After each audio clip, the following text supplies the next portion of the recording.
이단이란 말이 뭐냐 하면 다를 이자, 끝단자예요. 끝이 다르다 그 말입니다. 교회 간판 붙여놓고 하나님, 예수님, 성경 이야기 하는데 거기 따라가면 끝이 다르대요. 끝이 다르다는 말이 무슨 소리겠어요? 구원이 없다, 천국 못 간다 그 말이에요. 참 두려운 말이죠, 그죠?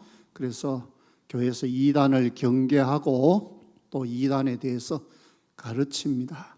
또 예방주사를 맞는 것처럼 적어도 1년에 한 번은 이단 경계주의를 정하고 이단에 대해서도 설교를 하고 우리가 어떻게 하면 이단에 빠지지 않는지 또 이단을 어떻게 분별할 수 있는지 그런 말씀을 듣는 시간을 갖습니다. 그래서 오늘 설교 제목을 이렇게 정해봤습니다. 진리 위에 굳게 서라. 진리 위에 굳게 서라. 오늘 우리는 정보의 홍수 시대를 살아가고 있습니다. 스마트폰, 휴대폰 하나면 세상의 모든 지식을 얻을 수 있는 그런 시대입니다. 또 유튜브 동영상들이 넘쳐납니다. 그런데 역설적으로 무엇이 진짜인지 가짜인지 구분하기 어려운 그런 시대를 맞았습니다. 하나 제가 예를 들어볼까요? 산 사람 숨통 끊는 유튜브 가짜 뉴스. 저기 나오는 실물의 배우 이름이 뭐죠? 박근영 씨죠, 그죠? 근데 박근영 씨 뒤에 유튜브 화면에 뭐가 나와요? 82세 박근영, 투병 숨기고, 끝내 안타까운 일생, 어떻게 됐다는 거예요?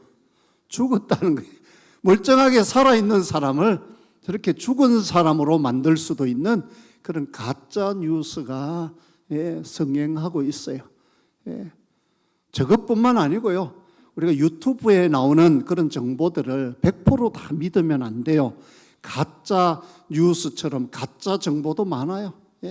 건강에 대한 정보도 전문 의사가 볼 때는 저거 아닌데 큰일 나는데 싶은 그런 건강 정보들도 많이 있습니다. 그래서 우리가 참 조심해야 돼요.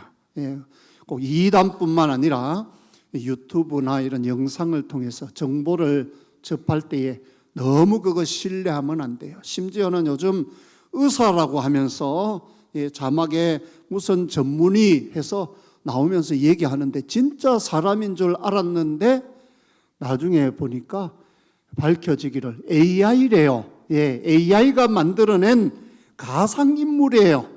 진짜 대학병원의 의사가 아니고 AI가 만들어낸 가짜 가상의 인물이 나와서 건강정보 이 약품 선전을 하는데 참 무슨 대학병원 의사 전문의 이러면은 신뢰성이 가잖아요, 그죠? 근데 그게 가짜라는 거예요. 그래서 그런 정보를 우리가 보고 잘못 약을 복용하면 건강에 아주 치명적인 그런 피해를 입을 수도 있습니다. 신앙적인 영역에도 마찬가지입니다. 성경을 이야기하고 또 하나님, 예수님을 이야기하고 교회 간판을 달아놓았는데 거기 가보니까 뭔가 조금 이상해. 기존 교회하고 뭔가 좀 달라. 그게 바로 이단입니다. 이단. 다를 이자, 끝단자 말 그대로 끝이 달라요. 천국 가는 성도가 돼야 되는데 거기 가서 그 잘못된 이단에 빠지면은 가정도 풍지박산이 나고요. 그리고 여러분의 신앙도 병이 들게 됩니다. 여러분 물을 마셔도 어때요? 1급수, 청정수, 맑은 물, 좋은 물 마셔야 건강에 이롭지요. 더러운 물, 오염된 물 마시면 지속적으로 그런 물 마시면 건강에 해롭습니다. 몸에 병이 생길 수도 있어요. 아프리카나 후진국에 보면 아이들이 질병에 많이 걸리고 어린 나이에 세상을 떠나는 이유는 이 물이 안 좋아서 그렇대요. 물이 오염돼서 그렇대요.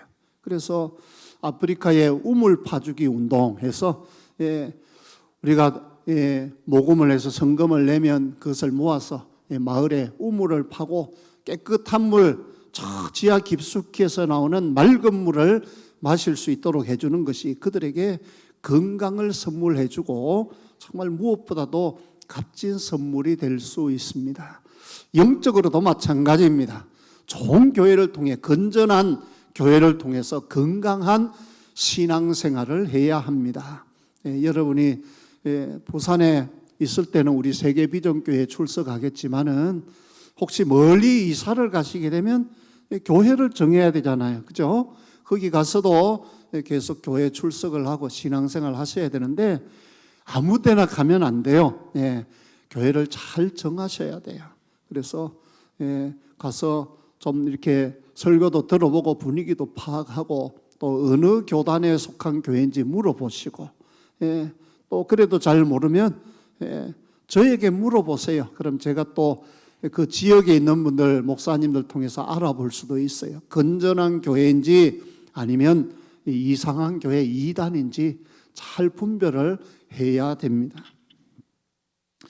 오늘날 이단 사이비 집단들은 교회 밖에서만 공격을 해오는 것이 아닙니다.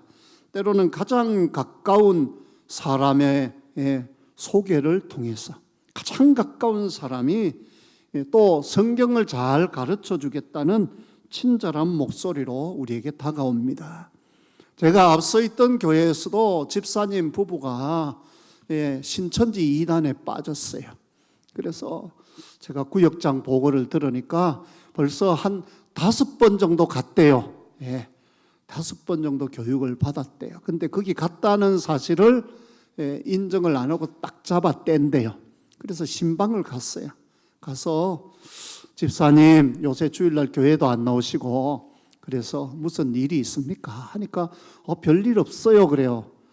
근데 제가 들으니까 신천지에서 하는 그 교육을 벌써 몇 번 받았다고 하던데 그게 사실입니까? 하고 캐물어 봤더니 처음에는 아니라고 하더니 자꾸 집요하게 캐물으니까 대답하는 말이 가게를 하는데 단골 손님이 아주 오래 전부터 단골이었던 손님이 소개를 해서 성경을 잘 가르치는 선교사님이 있는데 잠시 한국에 들어왔는데 선교사님하고 성경 공부를 해보자.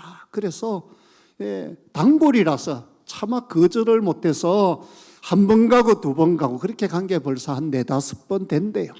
근데 무서운 것은요, 교회는 그렇게 10년 넘게 다니고 교회 집사님 직분까지 받았는데 부부가 다 신천지 5번밖에 안 갔어요. 그런데 제가 돌이키려고 하니까 벌써 물이 많이 들었어요.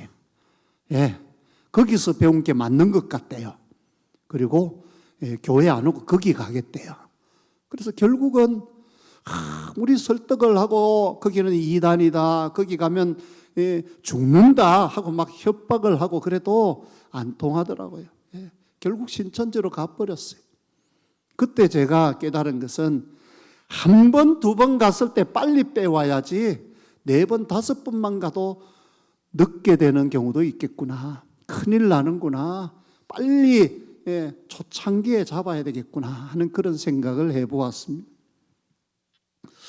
오늘 이단 경계주일은 단순히 특정 이단 단체를 정죄하거나 비난하기 위한 날이 아닙니다. 이 날은 우리 스스로가 과연 나는 진리의 반석 위에, 믿음의 반석 위에 든든히 서 있는가, 우리의 신앙의 본질을, 주소를 확인하는 그런 자리가 되기를 바랍니다.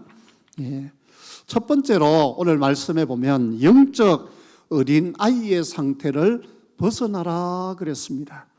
우리가 신앙생활하는데 처음에는 어린아이의 상태로 시작을 하겠죠. 그죠?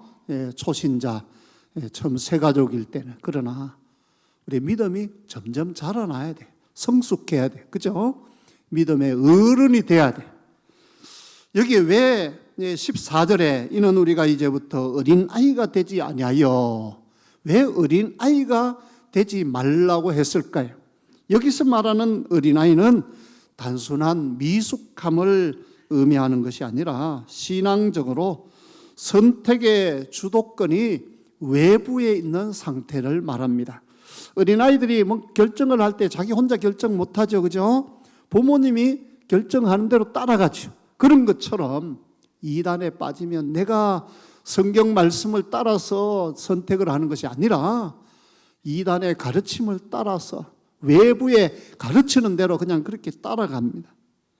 신앙의 세계에서 어린아이라는 말은 순수함을 뜻하는 말이 아니라 분별력이 없고 쉽게 요동치는 그런 상태를 말합니다. 어린아이들은 분별력이 부족하죠. 그래서 아주 어린 애기들은 어때요? 무엇이든지 먼저 입으로 가져가요. 입으로. 그죠? 입으로 가져가도 되는 물건도 있지만 먹어서는 안 되는 물건도 있잖아요. 그러니까 잠시도 한눈을 팔면 안 돼요. 애기 키우는 집에서는 아주 어린아이들은 그걸 분별하지 못하기 때문에 뭐든지 다 입으로 가져가고 빨고 먹기 때문에 부모가 잘 살펴야 합니다. 또한 14절 하반절에 보면 이런 말씀도 있어요. 사람의 속임수와 간사한 유혹에 빠져 온갖 교훈의 풍조에 밀려 요동하지 흔들리지 않게 하려 함이라 그랬어요. 오늘날 이단들은요, 전통적인 방식의 길거리 포교만 하지 않습니다. 유튜브 알고리즘을 타고 들어오고요, 또 인문학 강자라는 이름으로 위장을 하고요, 심지어는 교회 봉사 프로그램이나 정통적인 성경 공부 모임과 구분할 수 없을 정도로 아주 정교하게 모방을 합니다. 또 대학교 같은 경우에는 취미 활동을 통해서 건전한 취미 활동 동아리 같이 그렇게 위장을 해서 접근을 합니다. 사람의 속임수를 통해 마치 우리가 그동안 몰랐던 놀라운 비밀을 발견한 것처럼 착각하게 만듭니다. 여러분 한번 생각해 보세요. 여러분이 교회에 나와서 적어도 한 10수년 신앙생활을 했다고 하면 여러분이 들은 말씀들은 신앙생활 하는데 꼭 필요한 말씀은 이미 다 들었어요. 여러분이 듣지 못한 새로운 말씀, 새로운 비밀이 있다. 그러면 다 그 이단입니다. 이단. 이미 우리가 들은 말씀 중에 신앙생활하는데 필요한 모든 말씀들이 다 들어있다니까요. 그런데 이단들은 아주 교묘하게 사람의 속임수와 간사한 유혹으로 우리를 미혹합니다. 새로운 계시, 특별한 해석, 비밀스러운 진리라는 단어로 성도들의 호기심을 자극합니다. 또 한 가지 이단들이 사용하는 방법은 우리의 결핍, 부족함을 이용하는 것입니다. 우리의 삶의 결핍이나 고민을 이용해서 마치 자신들만이 특별한 해결책을 가진 것처럼 접근을 합니다. 그들은 당신의 그 문제에 단번에 해결해 줄 답이 여기 있다고 유혹합니다. 그렇게 유혹한 뒤에 마문을 열게 만든 뒤에는 점차 말씀의 본질에서, 신앙의 본질에서 멀어지게 만듭니다. 여러분, 성경이 말하는 성숙은요, 우리의 문제가 단번에 사라지는 마법과 같은 그런 방법으로 하나님이 역사하지는 않습니다.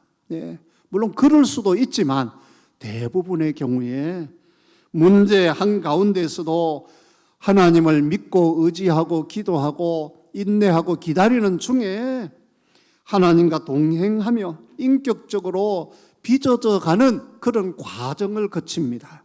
그런 과정이 필요해요. 이 본질을 이해하지 못하면 우리는 쉽게 이런 유혹에 빠질 수가 있습니다. 여러분 낚시를 가보신 분들 아마 그런 경험을 많이 해보셨을 거예요. 낚시꾼이 고기를 잡을 때에 낚싯바늘만 그대로 던지지 않습니다.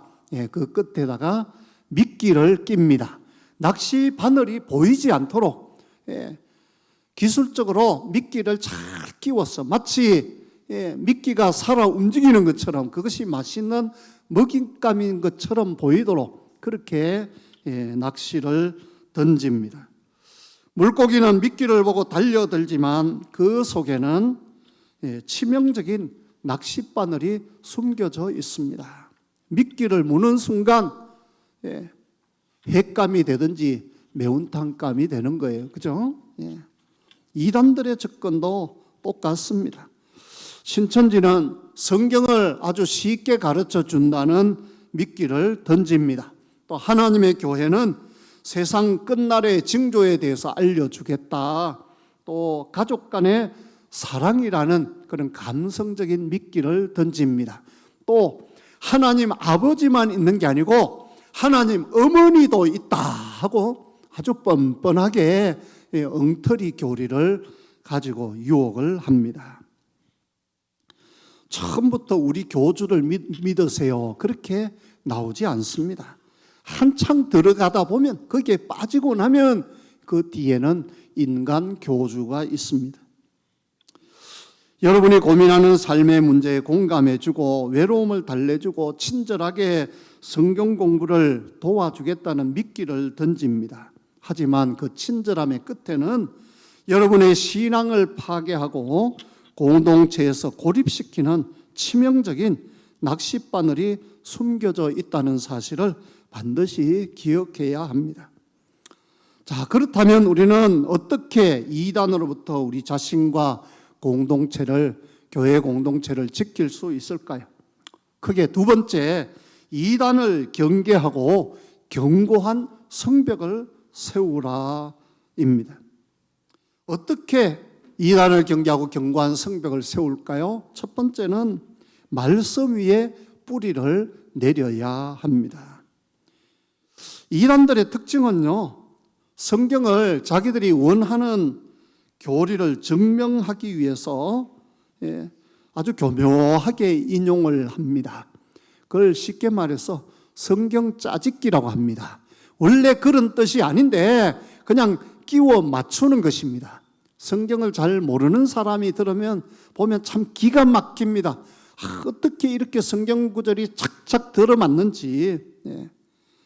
그런데 결과적으로 보면 성경 전체가 말하는 구원의 진리와 복음의 핵심과는 멀어져 있는 오염된 진리고 오염된 진리입니다. 그래서 갈라디아서 1장 7절 8절에 보면 바울은 이렇게 말했어요. 다른 복음은 없나니, 다른 복음은 없대요. 우리가 지금까지 들었던 거하고 좀 다른데, 근데 그러면 그건 복음이 아니래요. 변질된 복음이에요. 다른 복음은 없나니 다만 어떤 사람들이 너희를 교란하여 그리스도의 복음을 변하게 하려 함이라. 여러분, 음식도 변질되면 상하고 못 먹는 거예요. 탈나는 거예요. 버려야 돼요. 그죠? 진리도, 성경 말씀도 마찬가지. 변하면 그거는 이단입니다. 변질된 거예요.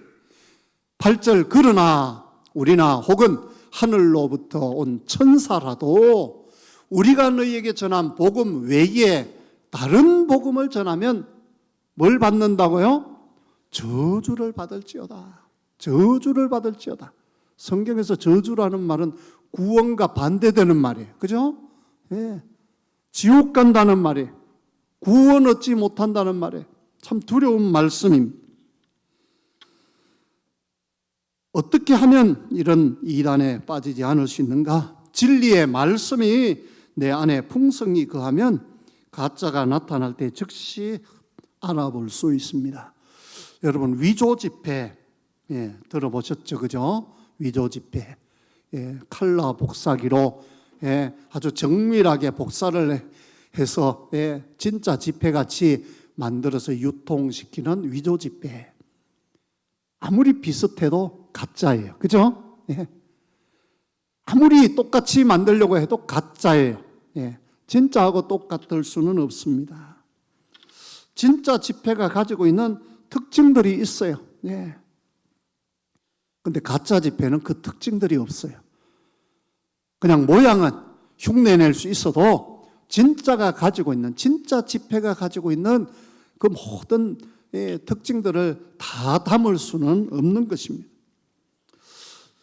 신천지, 오늘날 우리 주변에 활발하게 활동하는 신천지 이단이죠. 신천지란 말은 새 신자, 하늘 천자, 땅 지자, 새로운 하늘 땅, 새 하늘과 새 땅이란 말이에요. 얼마나 좋은 이름이에요, 그죠? 요한계시록에도 나오는 말에 성경에 있는 좋은 말을 따가지고 갖다 붙였어요. 근데 이단이에요. 비유풀이라는 명목으로 성경을 조각내어서 결국은 그들의 교주 이만희 씨를 메시아로 만드는 그런 세뇌 교육을 하고 있습니다. 그러면서 그들은 초급, 중급, 고등 과정이라는 단계적인 학습을 통해서 성도들을 단계적으로 세뇌를 합니다. 교회 안에서 배우면 구원을 얻지 못한다. 그리고 여기서 공부하는 것 절대 교회의 목사님에게는 말하지 말아라 하고 기존 교회로부터 철저히 고립시키는 것이 그들의 전략의 핵심입니다.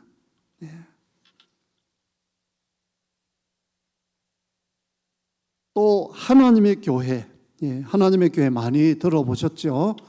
우리 부산 시내도 지나다니다 보면 큰 길 옆에 큰 건물이 하나님의 교회가 많이 있어요. 하나님의 교회, 참 이름은 참 좋아요. 공식 명칭은 안상홍 증인회라고 합니다. 교주 이름이 안상홍이에요. 부산 사람이에요. 그리고 설사병으로 죽었어요. 교주가 죽고 나니까 이 종교단체를 계속 유지하기 위해서 새로운 교리를 하나 내놨는데 하나님 어머니라는 교리를 내놨어요. 하나님 어머니. 아버지가 있으면 어머니가 있듯이 하나님도 하나님 아버지 안상홍님이 있고 그리고 그 부인 장길자 씨가 하나님 어머니다. 이렇게 가르치면서 살아있는 그 부인 장길자 씨를 하나님 어머니라고 해요. 참 우리가 생각할 때는 참 웃긴다 싶은데요. 거기 빠져있는 사람은 그게 진짜인 줄 알고 그렇게 믿고 따라갑니다. 또 하나님의 교회에서는 6월절이나 안식일 같은 절기를 지켜야 구원을 얻을 수 있다고 율법을 강조합니다. 여러분 성경을 잘 알면 절대 거기 넘어가지 않습니다. 로마서만 읽어도요. 우리가 행함으로 구원 얻지 못한다. 행위로 구원 얻을 자는 한 사람도 없다. 오직 예수님을 믿음으로 구원 얻는다. 성경에 분명히 말씀하고 있거든요. 그 말씀을 들이대면 이단들도 꼼짝 못합니다. 우리가 말씀을 잘 모르기 때문에 이단에게 넘어가고 속는 것입니다. 즉 하나님 말씀을 우리가 참 잘 알아야 되고요. 또 잘 배워야 합니다. 교회 10년, 20년 다녀도 이단이 질문하는 한두 가지 질문에 그냥 교회에서는 못 배운 내용, 새로운 내용을 가르치는가 보다 하고 그렇게 넘어가면 그거는 쉽게 말해서 말씀의 기초가 전혀 없는 사람입니다. 말씀의 기초만 되어 있어도 요거 이상하다, 요거 아니구나, 이단이구나 하는 것을 단번에 분별할 수가 있는 것입니다. 여러분 은행에서 은행원들 가짜 지폐 분별하는 방법을 훈련시킬 때에 가짜 지폐 잔뜩 가져와 가지고 가짜는 이렇고 이렇고 이렇다 그렇게 설명하고 교육하지 않습니다. 진짜 지폐만 가지고 진짜 지폐의 특징만 교육해도 그것만 알아도 가짜 지폐는 단번에 분별할 수 있습니다. 우리가 사용하는 지폐 중에 한국 돈 중에 최고액권이 얼마짜리죠? 5만 원짜리죠. 그죠? 5만 원짜리 진짜 집회의 비밀이 여러 가지 숨겨져 있는데 여러분 인터넷 치보면 다 나옵니다. 예. 하나만 제가 소개를 하면 사진을 한번 띄워주세요. 저기 보면 집회의 네모나게 하얗게 돼 있는 부분이 용지의 얇은 부분과 두꺼운 부분의 명암 차이를 이용해 갖고 만든 것인데 저거를 빛에다가 전기불이든 아니면 햇빛이든 빛에 이렇게 비추어 보면 왼쪽에 화살표에 있는 것처럼 신사임당의 인물 초상의 그림이 들어있어요. 복사를 해갖고는 저게 나올 수가 없는 거예요. 진짜 집회만이 저렇게 만들 수 있는 거예요. 아, 요거 가짜구나. 한 번만 이렇게 해봐도 알 수 있어요. 너무 간단하죠, 그죠? 저거 하나만 알아도 가짜 돈이다 하는 것을 우리가 알 수 있는 것처럼 우리가 구원 얻는 것은 오직 예수님을 믿음으로만 가능하다. 이 한 가지 진리만 굳게 붙잡아도요, 우리는 절대로 이단에 넘어가지 않습니다. 자, 우리가 이단에 넘어가지 않는 두 번째 방법은 건강한 공동체 안에서, 건강한 교회 공동체, 구역 공동체 안에서 함께 자라가야 합니다. 이단들의 전략은 항상 고립입니다. 신앙생활을 교회 밖으로 끌어내려 하고 또 가족이나 교회 목회자와의 관계를 단절시키려고 합니다. 교회 절대 알리지 말라고 합니다. 떳떳하면 뭐 하려 그런 소리 하겠어요. 그죠? 신앙은 결코 혼자 완성될 수 없습니다. 이런 말이 있어요. 어린아이가 자라려면 부모님뿐만 아니고 한 개의 마을이 필요하다 그랬어요. 어린아이가 어른으로 건강하게 성숙하려면 한 마을이 필요하대요. 그런 것처럼 우리가 신앙생활하고 믿음이 성숙하려고 하면요, 한 교회가 필요해요. 교회. 그 말은 신앙생활은 교회 안에서, 구역 안에서 함께 해야 된다는 거예요. 만약 교회를 출석하는데 구역 모임도 참석을 하지 않고 교회 성도들과 함께 어울리지도 않고 그렇게 신앙생활을 한다면 그 사람이 뭐 신천지 가서 교육을 받든지 이단에 빠지든지 그래도 우리가 알 수가 없어요. 그러나 구역 모임을 가지고 성도 간에 교제를 하는 그런 성도라면 내가 그 성경 공부하는데 한번 따라갔더니 뭔가 좀 이상하더라. 이렇게 얘기만 해도 구역 식구들이 어딘데 무슨 얘기를 하는데 우리 목사님한테 한번 물어보자. 이렇게 해서라도 이단에 빠지는 것을 방지할 수가 있습니다. 건강한 신앙생활은 반드시 영적 지도자의 돌봄과 신앙 공동체의 상호 점검 속에서 자라납니다. 혼자만의 비밀스러운 성경 공부나 신비로운 체험을 강조하는 곳이라면 일단 경계해야 합니다. 마지막 세 번째로는 사랑 안에서 참된 것을 말해야 합니다. 15절 상반절에 보면 오직 사랑 안에서 참된 것을 하여 그랬습니다. 사랑 안에서라는 말이 있습니다. 이단을 경계하는 것은 그들을 미워하고 정죄하는 것이 아닙니다. 오히려 그들의 미혹에 빠진 영혼들을 불쌍히 여기고 우리 교회 공동체가 서로의 영적 상태를 사랑으로 잘 살피는 것입니다. 내 이웃과 성도들이 잘못된 길로 빠지지 않도록 잘 살피고 혹시라도 이단에 접한 자가 있다면 마음 아파하며 때로는 단호하게 거기 가면 큰일 난다. 절대로 거기 가면 안 된다 하고 뜯어말릴 정도로 그렇게 권면할 수 있는 그런 사랑의 공동체가 되어야 합니다. 또한 서로의 삶을 깊이 나누고 말씀 안에서 서로가 질문하고 답할 수 있는 그런 건강한 소통이 교회 안에 있을 때에 이단이 발붙일 데가 없는 것입니다. 마지막 세 번째로는 머리 대신 그리스도께 이르기까지 성장해야 합니다. 여러분, 우리가 성경을 배우는 목적은 비밀스러운 지식을 얻어서 남보다 특별한 존재가 되는 것이 아닙니다. 우리의 목적은 오직 예수 그리스도를 더 깊이 알아가고 그분을 닮아가는 것이 신앙생활의 목표가 되어야 합니다. 그래서 15절 하반절에 보면 뭐라고 말씀합니까? 범사에 그에게까지 자랄지라 그는 머리니 곧 그리스도라.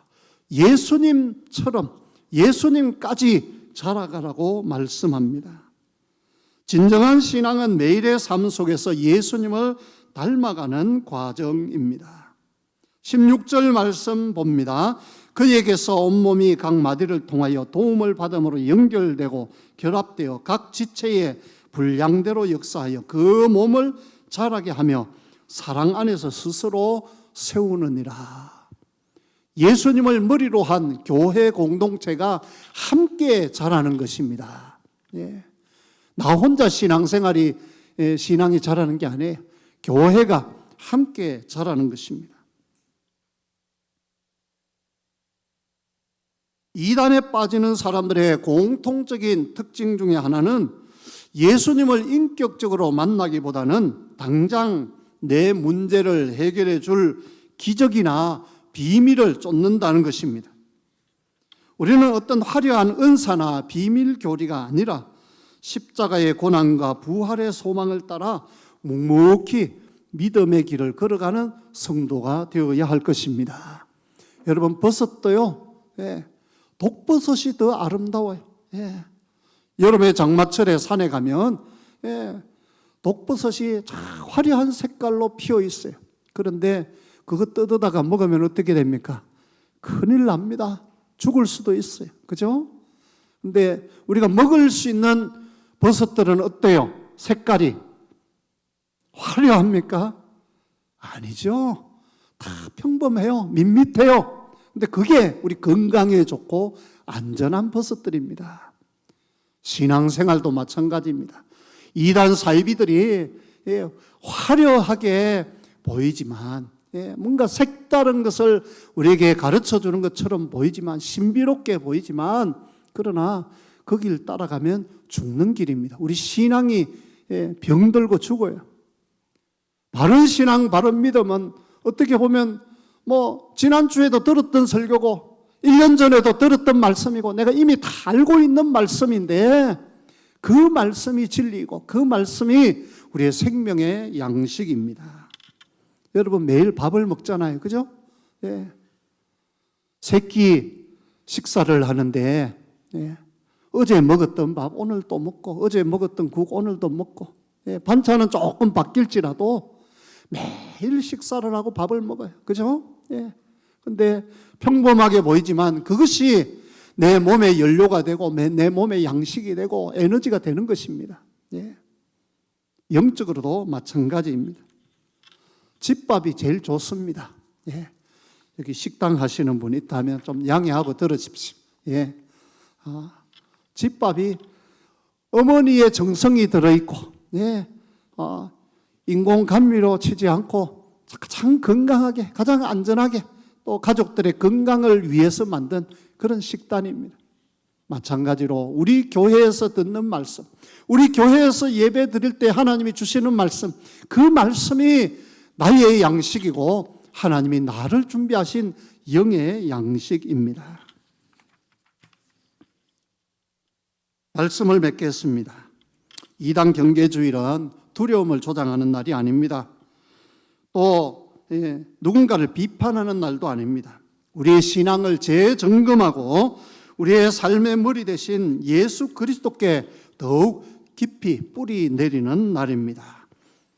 하나님 말씀을 더 힘써 배우고 또 그 말씀을 붙들고 예수님을 닮아가고 또 우리의 삶으로 예수님을 보여주는 그런 성도 되기를 바랍니다. 우리 다 같이